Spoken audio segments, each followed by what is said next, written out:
Bachir Fofana. pour man de wax dëgg yàlla c'est une bonne chose ñu bàyyi leen ñu demaat seen kër. parce que pour man Sénégal saa waay ñun on a besoin vraiment de tempérer parce que y a des dafa am loo xam ne moo ëpp solo la on a d'autres priorités. xam nga la plus grande priorité du Sénégal nekkul un problème de liberté d'expression ak loolu xam nga c'est un problème économique. ñun li ñu gën a soxla mooy lan naka la ñuy tax ba ndaw yi am liggéey. naka la ñuy fexe ba économie bi doxaat pas parce que pour dire vrai man li ma gëm moom laa gëm. bu ma sañoon duñ tëj kenn bi am na loo xam ne soo ko waxee ci république bu mel ni Sénégal dinañ la tëj loolu moom Sonko Diomaye nekk président Sonko nekk président Macky Sall nekk président Ousmane Sonko nekk président Bougane nekk président Barthélémy Dias nekk président ñoo ci am na loo xamante ni kenn du ko wax ci pénc parce que man je voudrais être cohérent et conséquent avec moi-même bëgguma suba tey jii Mamour mii sama waay la nekk président ñu koy wax yenn yi ma naan non yéen maa fi waxoon ñu naan maan ñu may vaar naan maan yaa fi waxoon lii yéen fi wax lii te tey jii waa Pastef lu leen gën a sonal mooy problème mu vaar yeeg yooyu noonu. te opposition bi moo ngi duggaat ci logique boobu pour man li nga bañoon bu sa waay nekkee sa waay bu fa nekkulee da nga ko war a bañ li ñu bañoon ñoom. te ñoom li ñuy wax alors que c'est tout à fait le contraire quand tu dis yéen bi fi Macky Sall nekkoon lii yëpp daan ngeen ko wax. mais ba fi Macky Sall nekkee ñii dañ daan wax lii yéen da ngeen waxoon ne doo leen wax bu lii waroo leen ko wax. kon la nu mu tuddati la logique mooy yow tey jii bu fi même bu fi sa waay nekkul da ngay ne kii lii kenn war ko wax ci penc mi. moo tax vaar yi sonal politiciens yu bëri parce que yaay wax lii parce que les gens souvent la plupart du temps du ñu avancer ak une philosophie avec une comment dirais-je avec ay principes. ñàkk principe moo tax nga ne non président de la république kenn waru koo saaga tey bu subaa comme da ngay opposé wu nit saaga nga war ko défendre déedéet man dama bëgg bu subaa Mamour mii sama xarit la bés bu nekkee président ku ko saaga mën na leen yow waru koon saaga ndaxte man kële ba mu fi nekkee lii ma doon wax moo conséquent ba léegi. D'accord. Man dama jàpp ne c'est des cas différents wax dëgg yàlla il faut tamit être honnête. Bachir Fofana du saagakat. Bachir Fofana non c'est pas il faut être honnête bu saagakat wax na loo xamante ni man jàpp naa ne dafa juum par bonne foi ou bien par mauvaise foi ça ne m'appartient pas may interpréter ma koy juger li mu wax waru ko wax te xam nga ñoom ñaar bokkuñu li ñu wax parce que Bachir Fofana nee na su dee damaa juum man jàpp naa ne sax moom dafa juum xam na ne dafa juum man mën naa taxaw ma jéggalu xam nga nit bu reconnaître ne moom kat li mu wax nii amul dafa juum te journaliste Mamour gàcce gi gën a rëy mooy nga wax ba pare ñu démentir la forcer la nga wax ne li nga waxoon nii amul est-ce que yaa ngi dégg bu baax. waaw bokkul ak Moustapha Diakhaté. foofu laa bëggoon ñëw. Moustapha Diakhaté xamante ne am na un gis nga grand man Moustapha Diakhaté doon xaare nii tey bu toll ci non Moustapha Diakhaté. oui dafa am loo xam ne gis nga kilifa. waaw. du ci âge ci incarnation la. D'accord. kilifteef dañ koy incarner. parce que moom def na benn communiqué léegi nee na moom il n'est pas prêt à baisser les armes. non man pour man dafa war a continuer di xeex parce que gëmul pouvoir bi mais dafa war a continuer di xeex mais nan ngay xeexee. nan ngay xeexee pour man dama jàpp ne.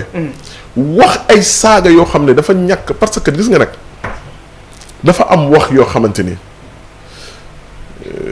grand. est-ce que mën naa la wax lenn maa ngi jéggalu ci wax ci. oui. Une pute soo demee ci tali bi. nga fekk kenn koo xam ne day jaay boppam nga ne ko est-ce que tu es une pute mais da lay saaga. effectivement. te pourtant am na wax joo xamante ni su doon soo ko woddee. dina la tontu.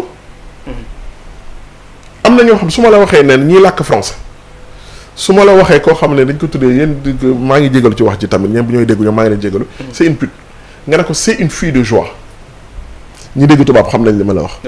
ñu ne c'est une fille de joie mais du jàpp ne da nga koo saaga. parce que dafa jàpp ne da nga wodd wax ñi. loolu nag ku ko waxoon Macky Sall du yoon ku ko wax Diomaye du yoon est-ce que yaa ngi dégg bu baax. ku ko wax Macky Sall du yoon ku ko wax Diomaye du yoon te tamit il faut que tamit même waa Pastef fi tamit ñoom sax ñoom ñoo war a gën a njëkk a xool seen bopp xam nga tax ñoom ñu war a njëkk a xool seen bopp non parce que ñoom justice bi mayu leen dara.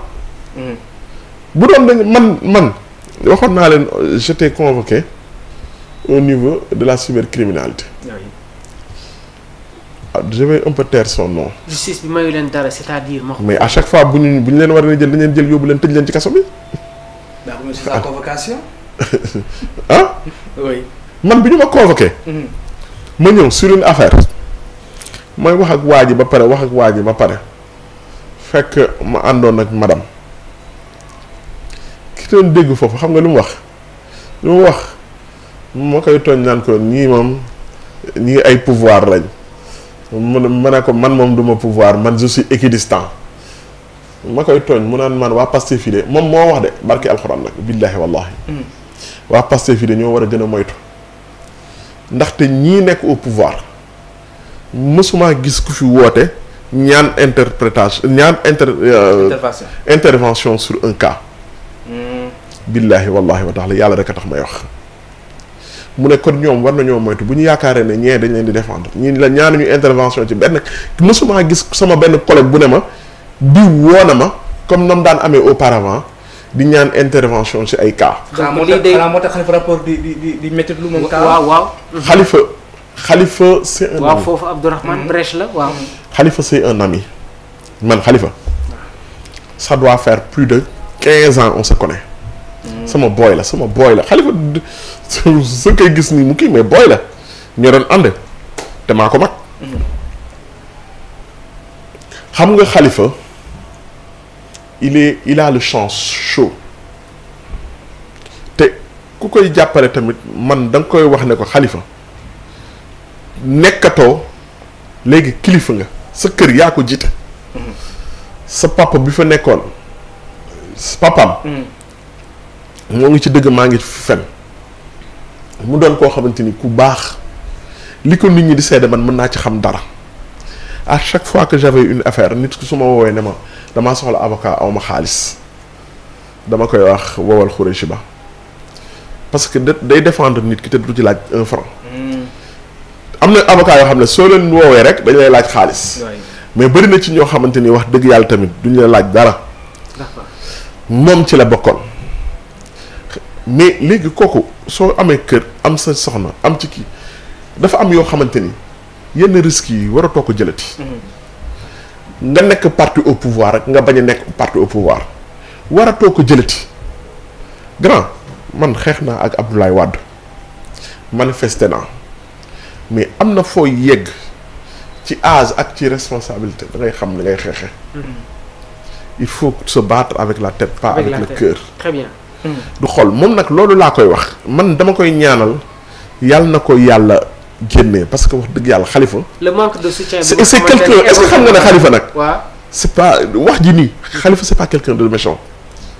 Khalifa c'est pas quelqu'un de méchant Khalifa il n'est pas méchant. mais le manque de soutien bi nga xamante ne évoqué na ko noo koy interpréter.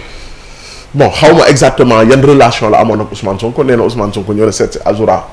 seeti ko xam nga tamit. ça dépend ci relation yi. xam nga nit ki tamit mënoo seeti ñëpp.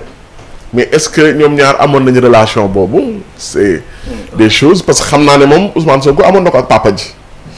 est-ce que amoon na ko papa ji est-ce que daf ko war a am ak kii loolu c'est that is the question. am na waaye mais bon pour man n'empêche tout ça kóllëre tamit dafa am solo. d'accord su dul Ousmane Sonko bu fekkee parce que man je me pose la question est-ce que Khalifa Pastef la bokkoon. Khalifa est-ce que Pastef la bokkoon. Khalifa parce que en fait tu peux soutenir la candidature de Diomaye te bokkoo Pastef tu peux même je sais que ne élection législative élection locale yi. il avait soutenu Messi. boobu Khalifa Pastef amoon nañ parce que moom il avait toujours refusé. Khalifa moom bi ñu waxee dañ jàppale Khalifa Barthélémy Dias moo dafa bañ moom. bi Pastef coalition bi ne dañuy jàppale Barth dafa bañ. moom kii la jàppale kii Ba kii Messi. Cheikh Ba. moom il avait soutenu Cheikh Ba il avait même battu campagne pour lui ah. oui. Khalifa c'est pas quelque moo tax bu je doute est-ce que Pastef la bokk. est-ce que Pastef la bokk. parce que Khalifa moom xam naa ne moom su dee Pastef it gisuma ko muy def li militant Pastef yi def. saa bu ñu nee kii rek ngeen dee déedéet moom il avait ses principes. d'accord. am na yoo xamante ni Pastef joxe na ay ordre moom gis naa ne bokk ci woon ah. alors Abdourahmane on va enchaîner avec une autre information muy la plainte contre Serigne Saliou Gueye de Yoor Yoor donc les avocats de Farba Ngom passent à l'action mu nekk yi tamit un autre bras de fer qui s'invite sur le terrain judiciaire quels sont les développements yi nga xamante ne mën nañ ko jëlee ci wàllu boobu. effectivement démb le Serigne Saliou Gueye ak journal bi di Yoor Yoor daal di xëy fësal ci xëtam bu njëkk li nga xam ne nii moom mooy manifestation bu les partisans de Farba Ngom daal di organiser foofu ci Rosso gi mu nekk une forte mobilisation mais nag. li bees si mbir bi mooy Serigne Saliou Gueye dafa daal di révéler que ne 1 milliard la ñu dépensé ci boobule manifestation 1 milliard mu nekk xaalis bu takku bi nga xam ne aussi ça a interpellé tout le monde ñëpp aussi di si poser question si l'information est vraie. Farba Ngom mi ñu toppee lu toll ci 125 milliards ci rapport scientifique nan la mën a dépenser 1 milliard pour une mobilisation ak aussi quel était le but ci boobule mobilisation léegi nag les avocats de Farba Ngom dañoo daal di jël benn dogal daal di déposer benn plainte contre Farba Ngom pour diffusion de fausses nouvelles. contre Serigne Saliou Gueye bu Yoor Yoor. Alors les faits reprochés donc diffusion de fausses nouvelles et diffamation selon les informations rapportées par DAS Média donc mu nekk yi tamit cette procédure intervient dans un contexte où la tension entre certaines figures politiques et des acteurs de la presse ne cesse de s'amplifier Maxu Mandela les commentaires ci wàllu boobu. man personnellement wax dëgg yàlla bon peut-être que ils ont des raisons man gëwuma ko. gëwuma ne ils ont dépensé 1 milliard pour un meeting parce que ñun tamit Sénégal ñun tamit on a l'analyse très facile ñun tamit dañuy dégg dara rek commencé di dem 1 milliard dafa bëri. waaw 1 milliard. 1 milliard pour un meeting ma jox la exemple lu leer nañ. waa Pastef ñoom nañu xool seen budget de campagne bi nga xamante ni seen meeting yi élection présidentielle bi ñu def yëpp. seen budget de campagne yëpp matul woon 1 milliard en 21 jours meeting yëpp ci la bokkoon. matul 1 milliard. 2000. xam naa ci lenn PDS seen budget de campagne élection présidentielle bi c'était 6 milliards. 6 milliards. meeting yi Sénégal gi yëpp ci la bokk 6 milliards la woon budget bi ñu jox ko kii Faye l'ancien ministre Faye moo ko géré woon. Sénégal gi yëpp budget de campagne élection présidentielle bi 6 milliards la woon te Sénégalais yi scandale la créé woon Sénégal ndax dañ ne dafa bëri. ñu ne la yow 1 milliard la benn nit organiser benn meeting. te loolu xam nga parfois tamit gis nga grand. Serigne Saliou c'est sama grand la ku ma respecté quoi sincèrement et bon il mérite ce respect là. je parle pas de Serigne Saliou je parle de Yoor Yoor parce que tamit parfois je faire cette dichotomie là ma koy def. parce que tamit mën na am sax moom article bi est-ce que moo ko signé wala loolu quoi c'est vrai que ça engage sa responsabilité et c'est quelqu'un de très sérieux tamit Serigne Saliou mais sa aqulay taala su ma waxee sama aqulay taala déjà grand su ma amee 1 milliard di organiser meeting même su ma ko organiser ak 1 milliard yéen mënoo leen ko xam comptabilité bi su dee ku gérer comptabilité bi moo la ko wax ok mais boo ko waxee devant un juge da nga koy justifier. mais tey jii est-ce que jàpp nga ne que Serigne Saliou Gueye dina génne yenn information yi nga xamante ne non amu si devant un juge même su fekkee loolu sax dañ lay condamner pour diffamation. xam nga parfois mbir ki un journaliste mën na xam lenn xam ne dëgg la. mën nga xam ne dëgg la mais doo ko bind parce que doo ko mën a justifier naka nga mën a justifier que ils ont dépensé 1 milliard. surtout yow nee nga invité yi dañu leen a jox ku nekk 1 million. parce que moom ci loolu. 2 millions il a donné des informations parce que nee na ce montant a financé un impressionnant dispositif logistique et financier plus de 120 bus de 70 places ont été affrétés pour transporter environ 8400 participants de Dakar vers Ourossogui pour un coût de 200 millions de francs CFA. nee na aussi en plus des transports donc 300 millions ont été distribués aux participants comme frais de déplacement donc ça